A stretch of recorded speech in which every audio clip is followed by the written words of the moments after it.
محترمہ اسپیکر صاحبہ، آپ نے مجھے ماب لنچنگ جیسے اہم ٹاپک پر بولنے کا موقع دیا، میں آپ کا بہت بہت شکریہ ادا کرتا ہوں۔ عزت مآب، میں آپ کے مادھیم سے وزیر اعظم مودی جی کی خدمت میں شروع میں یہ عرض کرنا چاہتا ہوں کہ ہمارے چوتھے خلیفہ حضرت علی نے ایک بات کہی تھی کہ اس کائنات کو پیدا کرنے والی کی نافرمانی کرنے والی حکومت چل سکتی ہے، لیکن ظلم و ستم پر آگ بند کرنے والی حکومت نہیں چل سکتی۔ عزت مآب، ہمارے وزیر اعظم بابا کے دوحل یہ دعویٰ کرتے رہے ہیں کہ وہ 125 کروڑ ہندوستانیوں کے وزیر اعظم ہیں، ان کے سینے میں 125 کروڑ ہندوستانیوں کا درد ہے، مگر ان کے قول و فعل میں تضاد نظر آتا ہے، ان کی کہنی اور کرنی میں فرق محسوس ہوتا ہے۔ آج پورے ملک میں دلتوں، مسلمانوں، آدی باسیوں اور کمزور طبقوں کو تشدد اور قتل و غارت گری کا نشانہ بنایا جا رہا ہے۔ ہر طرف سماج دشمن عناصر اور تخریب کاروں کے حوصلے بلند ہیں، وہ یہ مان کر چل رہے ہیں کہ وہ جسے چاہیں زد و کوب کریں، جسے چاہیں مار ڈالیں، ان کا کوئی کچھ بگاڑ نہیں سکتا۔ وہ کھلے عام ملک کے آئین اور آئینی اقدار کی دھجیاں اڑا رہے ہیں، یہاں کی جمہوریت اور جمہوری قدروں کو تباہ و برباد کر رہے ہیں۔ مشتعل ہجوم اور بے ہنگم بھیڑ قانون کو اپنے ہاتھ میں لیے ہوئے آمادہ قتل و غارت گری ہے۔ اخلاق سے لے کے جنید تک درجنوں بے قصوروں کو خونی ہجوم کے ذریعے پیٹ کر قتل کیا جا چکا ہے، اور یہ سلسلہ تھمنے کا نام نہیں لے رہا ہے۔ ملک عدم تحمل اور سخت گیریت کی طرف تیزی سے بڑھتا جا رہا ہے، تعصب گہراتا جا رہا ہے، اور آئین ہند کی قسم کھانے والی مودی سرکار منظر عام سے غائب ہے۔ وہ نہ صرف خاموش تماشائی بنی ہوئی ہے، بلکہ وہ بے بس نظر آ رہی ہے۔ عزت مآب، ملک بھر میں جاری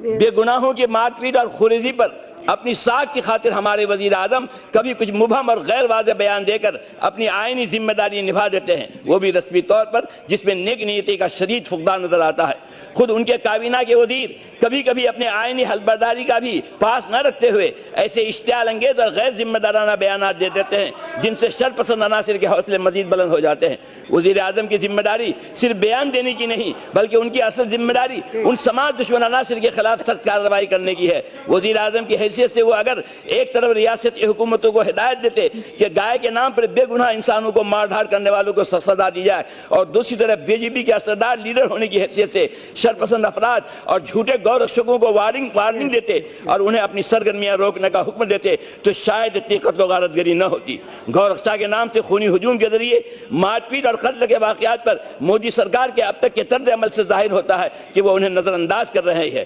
اسے بس لا اینڈ آرڈر کے ایک مسئلے کی طور پر دیکھ رہی ہے، جبکہ حقیقت یہ ہے کہ یہ واقعات اس انتہا پسندانہ ذہنیت کا نتیجہ ہے جو نہ صرف ملک کی ہم آہنگی بلکہ آئینی برتری کے لیے بھی سخت نقصان دہ ثابت ہے۔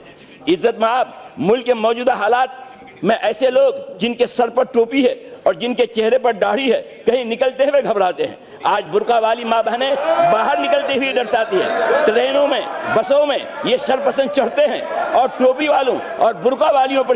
جملے کستے ہیں، کوئی جواب دیتے تو اس پر ٹوٹ پڑتے ہیں۔ اپنے ہی ملک کے اندر اپنے ہی شہریوں کے ساتھ یہ کیسا سلوک ہو رہا ہے؟ ایسا محسوس ہوتا ہے کہ ملک میں قانون و انتظام، انصاف اور رواداری اور امن و احترام جیسی کوئی چیز باقی نہیں رہی۔ اس عظیم میں آپ کے مادھیم سے، آپ کے ذریعے سے وزیر اعظم سے مطالبہ کر رہا ہوں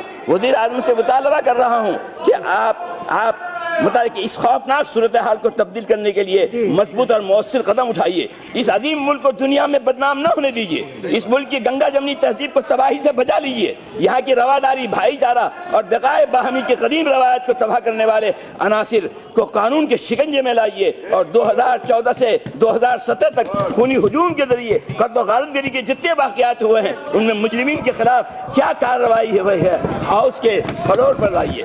عزت مآب،